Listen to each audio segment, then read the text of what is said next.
In the dust and flame of collapsing empires, a new power began to breathe. The once mighty Assyria had fallen, its capital Nineveh a heap of smoldering ruins, and out of the ashes rose Babylon, radiant, formidable, and hungering for glory. The city gleamed beside the slow-moving Euphrates, its ziggurats stabbing the heavens, its streets paved with the ambitions of kings. Among them stood a young prince whose destiny would shape nations. Nebuchadnezzar, son of Nabopolassar, heir to Babylon's throne. He was not born to peace. He grew beneath banners, soaked in conquest, trained in the art of siege and statecraft, forged by the fires of empire. Babylon had broken the Assyrian yoke, seized the trade routes of the east, and now turned its eyes toward the west, toward Judah, Egypt, and the lands between.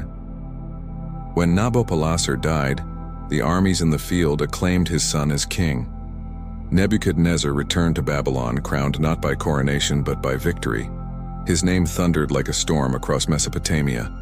The prophet Jeremiah's warning echoed across the hills of Judah. "Behold, I will send for all the tribes of the north, saith the Lord, and Nebuchadnezzar the king of Babylon, my servant." Jeremiah 25:9. The year was 605 BC, and the world trembled at his march. At Carchemish he crushed the army of Egypt, ending Pharaoh's dreams of dominion. The young king of Judah, Jehoiakim, sensing the winds of doom, submitted to Babylon's yoke. But submission bought only a fragile reprieve. When rebellion rose again, Nebuchadnezzar descended upon Jerusalem with iron and fire. He broke through her gates and carried away the sacred vessels from the temple of the Lord to the house of his God in Babylon. As it is written, "And the Lord gave Jehoiakim king of Judah into his hand." Daniel 1:2. Among the captives he took were the best of Judah's youth, noble, intelligent, and fair, to be molded in the language and wisdom of the Chaldeans. Their names were Daniel, Hananiah, Mishael, and Azariah. Yet though their garments and names were changed, their hearts remained steadfast. Daniel resolved that he would not defile himself with the king's delicacies nor with the wine of his table. And God gave him favor, so that even the pagan overseer respected his faith. After 10 days, Daniel's countenance was fairer than all who had eaten from the king's portion.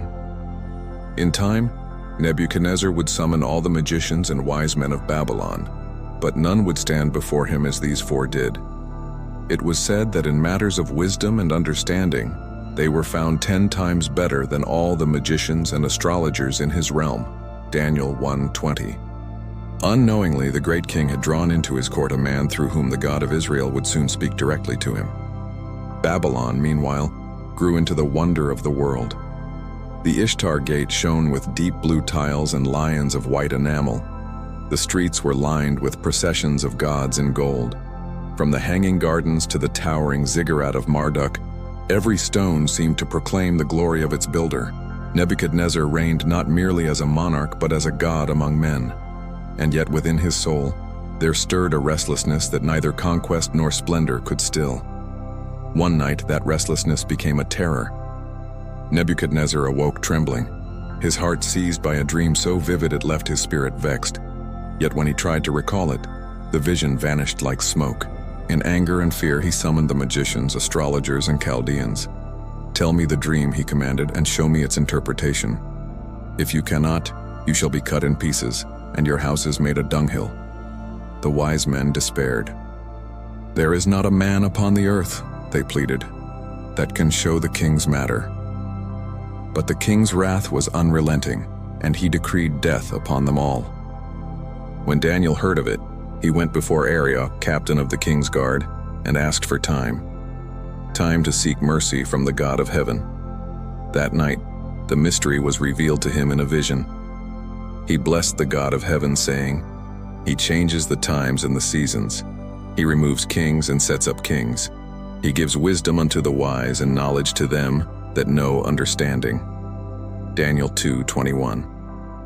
Brought before the king, Daniel spoke with calm reverence. "There is a God in heaven that reveals secrets, and maketh known to the king what shall be in the latter days." He told Nebuchadnezzar of the dream, a great image, brilliant and terrible.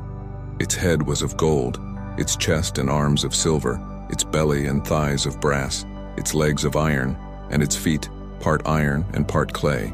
"Thou, O king," Daniel declared, "art this head of gold, for the God of heaven hath given thee a kingdom, power, and strength, and glory." But Daniel's words turned prophetic and somber. "After thee shall arise another kingdom inferior to thee, and another third of brass which shall bear rule over all the earth." And then a final vision. "Thou sawest that a stone was cut out without hands, which smote the image upon his feet of iron and clay, and brake them to pieces. The image shattered, and the stone became a mountain that filled the whole earth. The God of heaven," Daniel said, "shall set up a kingdom which shall never be destroyed." Nebuchadnezzar fell upon his face before Daniel. "Of a truth," he confessed, "your God is a God of gods and a Lord of kings and a revealer of secrets." Daniel 2:47. He promoted Daniel to high honor, made him ruler over the whole province of Babylon, and placed his companions over its affairs. The king who commanded nations now bowed before the revelation of heaven, yet pride still lingered in the corners of his heart, waiting for its hour. And so, though he had seen the dream that foretold the rise and fall of empires, Nebuchadnezzar resolved to build something that could not fall. Upon the plain of Dura, he raised a colossal image of gold, 90 feet high, gleaming like the sun itself, a monument to his own glory, an act of defiance against the prophecy that any kingdom could replace his. He gathered princes, governors, captains, and all nations before it, and when the sound of the horn, flute, and harp filled the air, all were commanded to fall down and worship. Those who refused would be cast into a burning fiery furnace. Among the throng stood 3 men who would not bend: Shadrach, Meshach, and Abednego. When they were brought before the king, his fury shook the court. "Is it true," he roared, "that ye serve not my gods? Who is that God that shall deliver you out of my hands?" Their answer rang through the hall.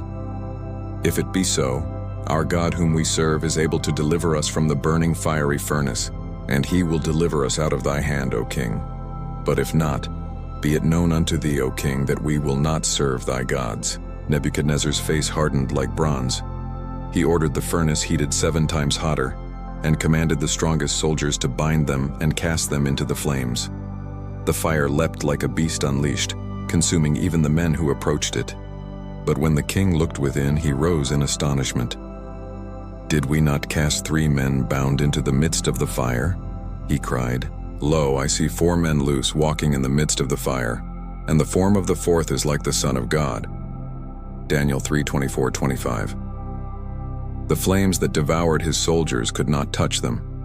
When they came out, not a hair was singed, nor did the smell of fire cling to them. Nebuchadnezzar trembled before them and declared, "Blessed be the God of Shadrach, Meshach, and Abednego, who hath sent his angel, and delivered his servants that trusted in him." He decreed that anyone who spoke against their God would be torn limb from limb. Yet even as he spoke, the echo of his own decree betrayed him. For though he recognized divine power, he had not yet humbled his heart. The furnace had not purified the king, only revealed the fire that still burned within him. Time passed, and Babylon reached heights no mortal city had ever known. The hanging gardens bloomed in the dry heat like a miracle of green. Merchants crossed deserts to bring tribute. Kings of distant lands bowed before Nebuchadnezzar's throne. In the night the palace shimmered with gold and firelight, and the king of Babylon walked its terraces, clothed in power. Yet even in his splendor, a shadow grew. One night the shadow took form, a dream vast and terrible. Nebuchadnezzar beheld a tree in the midst of the earth, and its height was great. The tree grew and was strong, he would later recall, and the height thereof reached unto heaven, and the sight thereof to the end of all the earth. The leaves thereof were fair, and the fruit thereof much, and in it was meat for all. Beasts found shade beneath it. Birds built their nests in its branches. But suddenly, from heaven came a watcher, a holy one, crying aloud, "Hew down the tree and cut off his branches.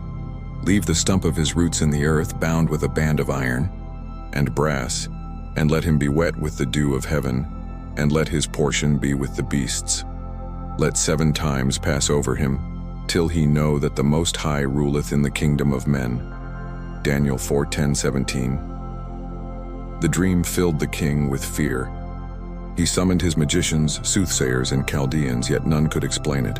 Then at last, Daniel, Belteshazzar, as the Babylonians called him, was brought before the throne. Nebuchadnezzar spoke with troubled eyes. "O Belteshazzar, master of the magicians, I know that the spirit of the holy gods is in thee. Tell me the visions of my dream." When Daniel heard the dream, his countenance changed.